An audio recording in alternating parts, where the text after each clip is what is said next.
All right, so welcome to the Built for the Trades podcast. This is a part two of the interview I did with Chris Klein, owner of Yoakum Plumbing out of Santa Clarita, California.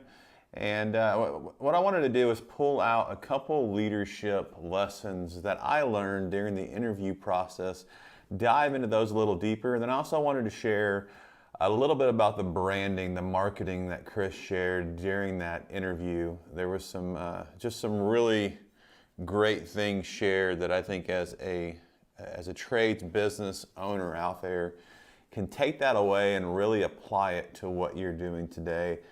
The first leadership principle I wanted to pull out was really the fulfillment piece that Chris talked about. You know, he shared the story about working for the government and how he did not feel fulfilled.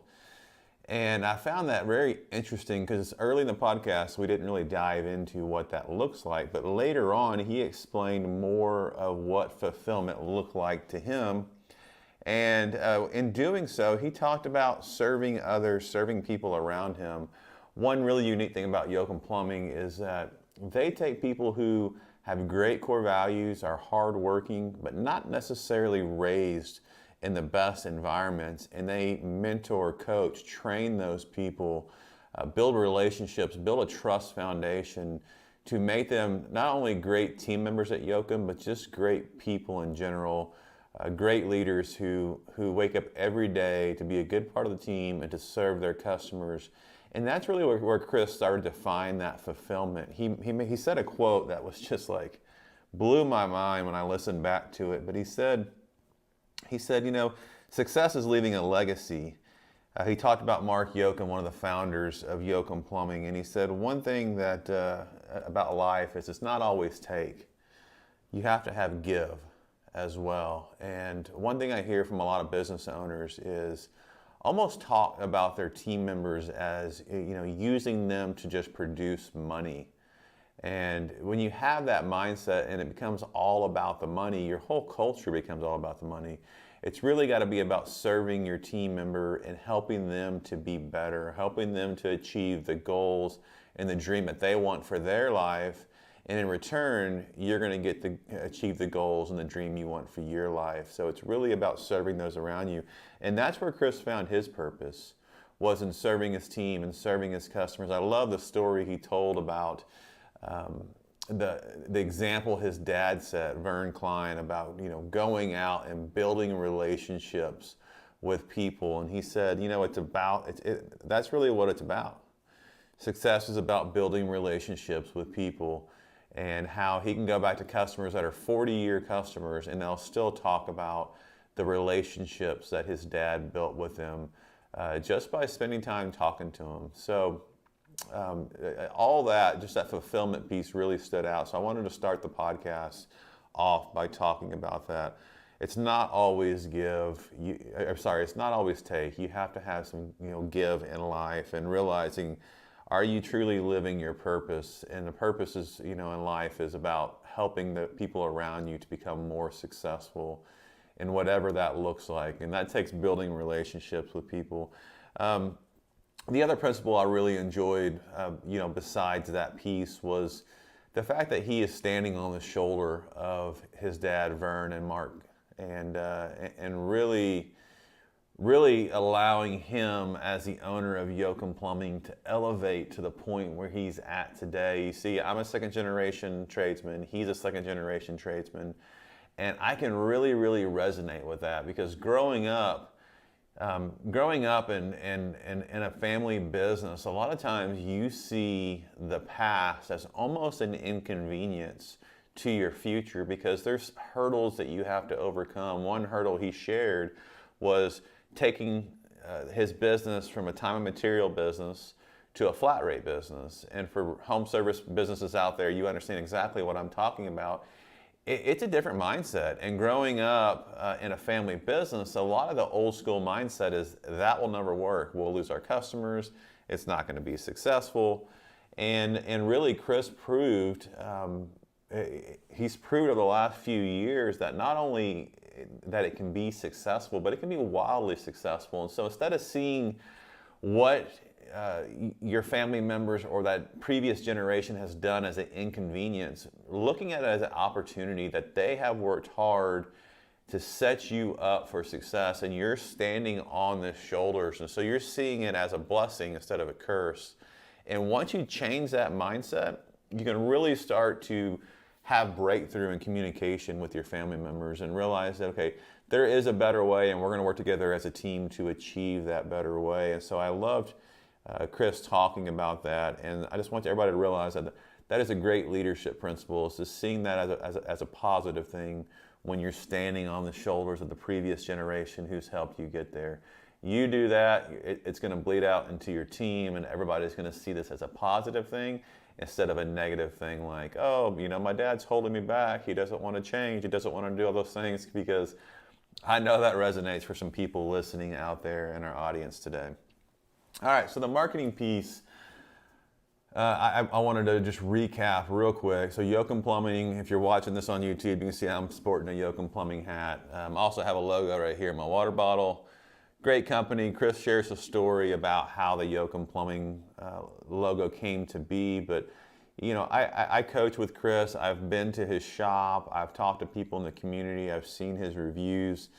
They have a great brand, a dominating brand in their market. And one thing Chris shared was the importance of magnets and stickers, and how he's still coming across magnets that are from the 70s that customers are still calling back based on those magnets. And so that's the first thing I want to get across to everybody out there listening is, if you don't have magnets and stickers for your business, please stop what you're doing and order those magnets and stickers and start placing those. Give those to customers, place them on the disposals, place them on the HVAC units, place them on the water heaters, or wherever it is that you're serving, because when a customer is in need, they're going to go to that sticker, they're going to call that number. It's just the way it works, and that is a great branding tool. But he also shared a competition that I thought was really cool. What he does is he has his technicians take pictures of themselves with the sticker at the unit, and they share that with his office manager, who also helps with his marketing. And they end up sharing those pictures on social media for all the customers to see. And it really not only creates a brand in the home that they're working in with leaving the stickers and magnets there, but it creates just a fun environment, on social media. It builds credibility in your business. The customers see, wow, they're installing a lot of disposals, or they're installing a lot of units in these homes, and they're serving a lot of great customers, happy customers who leave great reviews. And then they end up rewarding their technicians with a little spin of their will that they do during their training. That's a great culture building thing, and they give back to their team for the hard work they're putting in. So it's that give and take mentality, but it goes both ways. It helps the business, it helps the customer, and it helps the team members involved. So if you're doing some kind of cool branding competition like that, I'd love to see comments, hear what you're doing, share that with us. But it was just too good not to share in this recap. All right, so 2 more leadership principles that I pulled from this podcast. One is the importance of core values in your business. It is literally one of the most important things that you can do to your business. It defines your culture. And the way that I define culture is it's your core values plus your accountability to those core values. Because it's one thing to have core values on the wall and never talk about them. It's another thing to have core values on the wall, talk about them daily, hold your team accountable to them. And Chris shared a little bit about a core value analyzer that I want to share with people out there. And the way that works is, you take your team member, and let's just say you're struggling with one team member. The first thing we do is we analyze people based on core values. So here at Built for the Trades, my core values is faith, integrity, responsibility, teamwork, and progression.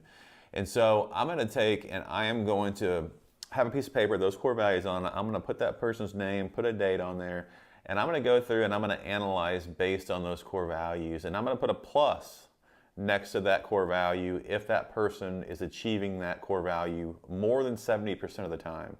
I'm going to put a plus minus if it's 50-50, and I'm going to put a minus if it's less than 50% of the time.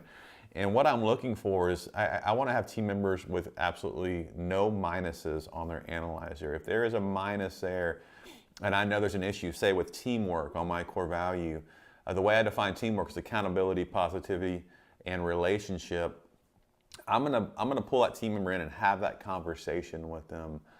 Maybe it's a positivity thing. Maybe they're often negative and they're bringing the team down.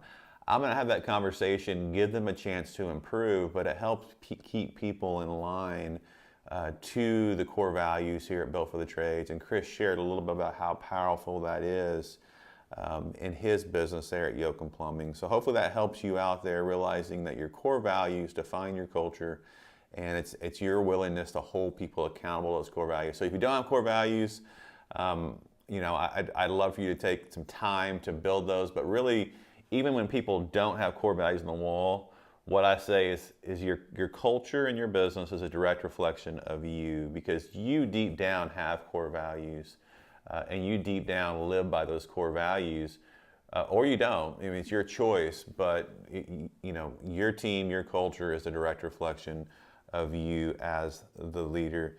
And then in closing this podcast, one of the last things we talked about, which is another great leadership principle, is that your company is only going to rise to your level of leadership. If I'm talking to business owners out there, your company is only going to grow to your level of leadership. There's something called a leadership lid, and it's the same thing if you have multiple leaders in your business, where maybe you have a service manager who's overseeing your technician department. That department will only rise to that service manager's level of leadership. They will put a cap on that every time. And one thing we talked about was the importance of the spouse in the relationship. Wow, if you're listening to this and you're not taking this serious, you haven't ran a business long enough. Because if you have, you've experienced what it's like to have a leader in your business who has a spouse who's not supportive, or just has a bad situation at home in their personal life, period. And so one thing I would encourage people to do out there is, when you're hiring or promoting your leadership team, always, always, always take the spouse to dinner, to lunch. Get to know them just like you're getting to know that person that you're going to promote or hire in your business, because that 100% of the time will hinder their leadership growth. And you've probably heard that the people that help you get to where you're at today may not necessarily be the people that help you get to where you want to go in the future.